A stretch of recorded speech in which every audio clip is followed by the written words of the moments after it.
Biology में जैव विकास से प्रीवियस ईयर में जितने भी क्वेश्चन पूछे गए हैं उन सभी क्वेश्चनों को देखेंगे। फर्स्ट क्वेश्चन है, निम्नलिखित में से कौन सी गैस प्राचीन आदिम पृथ्वी के वायुमंडल से उपस्थित थी? ऑप्शन ए है मीथेन, ऑप्शन बी है अमोनिया, ऑप्शन सी है ऑक्सीजन, ऑप्शन डी है कार्बन डाइऑक्साइड। इसका राइट आंसर होगा ऑप्शन सी ऑक्सीजन।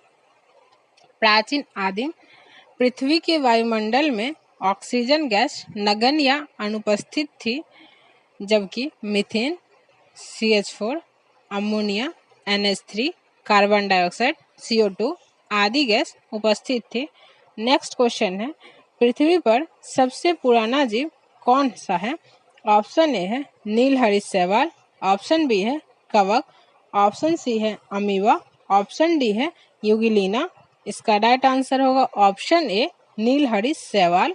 पृथ्वी पर सबसे पुराना जीव नीलहरित शैवाल है। ये ऐसे प्रथम जीव हैं जिन्होंने सूर्य के प्रकाश एवं जल के प्रयोग से भोजन का निर्माण करना प्रारंभ किया। इस प्रक्रिया से उत्पन्न हुई ऑक्सीजन गैस वायुमंडल में फैलने लगी, जो अन्य जीवों के विकास में सहायक हुई। नेक्स्ट क्वेश्चन है, डार्विन द्वारा प्रस्तुत प्राकृतिक वर्णनवाद निम्न में से किस पर आधारित है? ऑप्शन ए है ओवर प्रोडक्शन, ऑप्शन सी है, ऑप्शन बी है struggle for existence and variations, option C है survival of the fittest, option D है उपयुक्त सभी। इसका राइट आंसर होगा ऑप्शन डी उपयुक्त सभी। चार्ल्स डार्विन इंग्लैंड के जैव विकासवाद थे। इन्होंने डार्विनवाद प्रस्तुत किया। डार्विनवाद को प्राकृतिक वर्णनवाद, थ्योरी ऑफ नेचुरल सिलेक्शन भी कहते हैं। डार्विनवाद की विस्तृत व्याख्या इनकी पुस्तक प्राकृतिक चुनाव द्वारा जातियों की उत्पत्ति 1859 में छपी। डार्विन का प्राकृतिक वर्णनवाद, over production, struggle for existence and variations तथा सर्वाइवल ऑफ द फिटेस्ट, इन तीनों पर आधारित है। नेक्स्ट क्वेश्चन है, पुस्तक द ओरिजिन ऑफ स्पीसीज किसने लिखी? ऑप्शन ए है लिनियस, ऑप्शन बी है लैमार्क, ऑप्शन सी है मेंडेल, ऑप्शन डी है डार्विन, ऑप्शन ई है उपयुक्त में से कोई नहीं या उपयुक्त में से एक से अधिक। इसका राइट आंसर होगा option D Darwin. The origin of species पुस्तक डार्विन द्वारा की गई। चार्ल्स डार्विन इंग्लैंड के जैव विकासविद थे। इनके द्वारा प्रस्तुत विकासवाद को डार्विनवाद या प्राकृतिक वर्णनवाद, थ्योरी ऑफ नेचुरल सिलेक्शन कहते हैं। नेक्स्ट क्वेश्चन है, विकासवाद का सिद्धांत किसने प्रतिपादित किया? ऑप्शन ए है स्पेंसर ने, ऑप्शन बी है डार्विन ने, ऑप्शन सी है वॉलेस ने, ऑप्शन डी है हक्सले ने। इसका राइट आंसर होगा ऑप्शन बी डार्विन ने। चार्ल्स डार्विन का मत था कि प्रकृति क्रमिक परिवर्तन द्वारा अपना विकास करती है। विकासवाद कहलाने वाले यही सिद्धांत आधुनिक विज्ञान की नींव बना। नेक्स्ट क्वेश्चन है, जैव विकास इवोल्यूशन को सर्वप्रथम किसने समझाया? ऑप्शन ए है न्यूटन ने, ऑप्शन बी है आइंस्टीन ने, ऑप्शन सी है चार्ल्स डार्विन ने, ऑप्शन डी है लैमार्क ने। इसका राइट आंसर होगा ऑप्शन डी लैमार्क ने।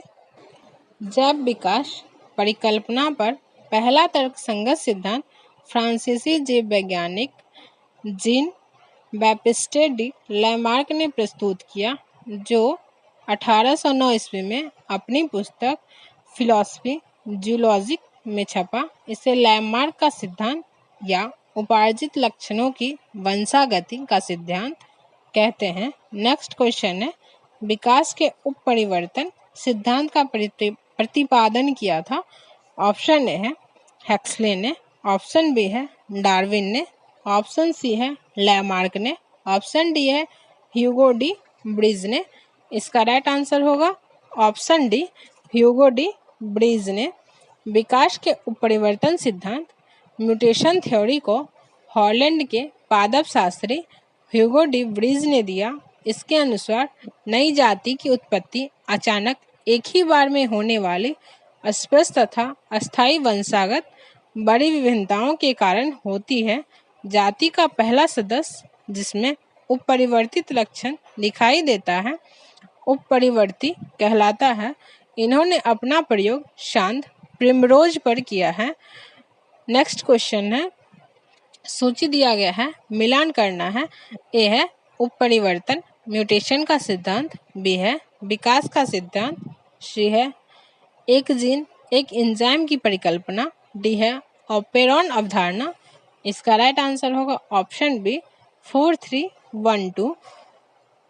उत्परिवर्तन म्यूटेशन का सिद्धांत ह्यूगो डी ब्रीज ने दिए थे। विकास का सिद्धांत डार्विन के द्वारा दिया गया था। एक जीन एक एंजाइम की परिकल्पना बीडल और टैटम ने दिया था। ऑपेरॉन अवधारणा जैकब और मैनॉर्ड का दिया गया है। नेक्स्ट क्वेश्चन है, विकास का मुख्य कारक है। ऑप्शन ए है उत्परिवर्तन, ऑप्शन बी है हासिल किए हुए गुण, ऑप्शन सी है लैंगिक जनन, ऑप्शन डी है प्राकृतिक वरण। इसका राइट आंसर होगा ऑप्शन डी प्राकृतिक वरण। जैव विकास इवोल्यूशन का मुख्य कारक प्राकृतिक वरण नेचुरल सिलेक्शन है, क्योंकि यही विभेदों एवं अन्य हासिल किए हुए जीनों को अगली पीढ़ी में दिशा प्रदान करता है। प्राकृतिक वरण या चयन एक ऐसी प्रक्रिया है जिसके कारण जीवों की आबादियों में जीन रूपों तथा एलीली जीनों दोनों की ही आवृत्तियों में महत्वपूर्ण परिवर्तन होते रहते हैं। नेक्स्ट क्वेश्चन है, जैव विकास के संदर्भ में सांपों में अंगों का लोप होने को स्पष्ट किया गया है। ऑप्शन ए है अंगों का उपयोग तथा अनुपयोग किए जाने पर, ऑप्शन बी है बिल में रहने के प्रति अनुकूलन से, ऑप्शन सी है प्राकृतिक चयन से, ऑप्शन डी है उपार्जित लक्षणों की वंशागति से। इसका राइट आंसर होगा ऑप्शन ए अंगों का उपयोग तथा अनुपयोग किए जाने से। जैव वैज्ञानिक लैमार्क के अनुसार परिवर्तन शरीर के उपयोग तथा अनुपयोग के कारण होते हैं। बदलते वातावरण में जीवधारी नई आवश्यकताओं की पूर्ति हेतु अपने कुछ अंगों का अधिक प्रयोग करते हैं, जबकि कुछ अंगों का कम प्रयोग करते हैं, जिसके कारण अधिक प्रयोग किए जाने वाले अंग सुदृढ़ एवं सुविकसित हो जाते हैं तथा वे अंग जिनका प्रयोग कम करते हैं वे निष्क्रिय तथा धीरे धीरे करके लुप्त हो जाते हैं, जिसका उदाहरण हमारे शरीर के अवशेषी अंग हैं। लैमार्क ने अंगों का अनुपयोग के उदाहरण के रूप में सर्पों में टांगों के अभाव को बताया है। नेक्स्ट क्वेश्चन है, भारत की विशाल वन बिल्लियों के में किसके बारे में कहा जाता है कि वह हाल ही में विलुप्त हो गई है। ऑप्शन ए है चीता, ऑप्शन बी है तेंदुआ, ऑप्शन सी है बाघ, ऑप्शन डी है सिंह। इसका राइट आंसर होगा ऑप्शन ए चीता। चीता ही वह अकेला पशु है जो भारत में विलुप्त घोषित किया गया है। नेक्स्ट क्वेश्चन है, आधुनिक मनुष्य के हाल का पूर्वज है। ऑप्शन ए है जावा मनुष्य, ऑप्शन बी है क्रो मैग्नॉन मानुस, ऑप्शन सी है निएंडरथल मानुस, ऑप्शन डी है पैकिंग मानुस।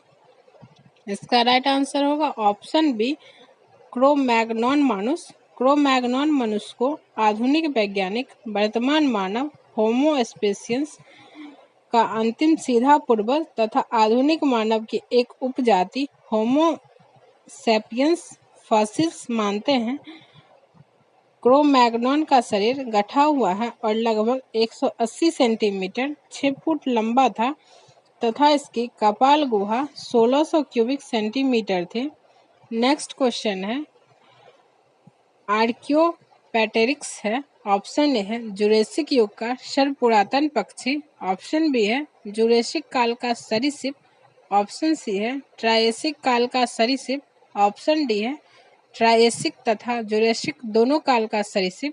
इसका राइट आंसर होगा ऑप्शन ए जुरेसिक युग का सर्वपुरातन पक्षी।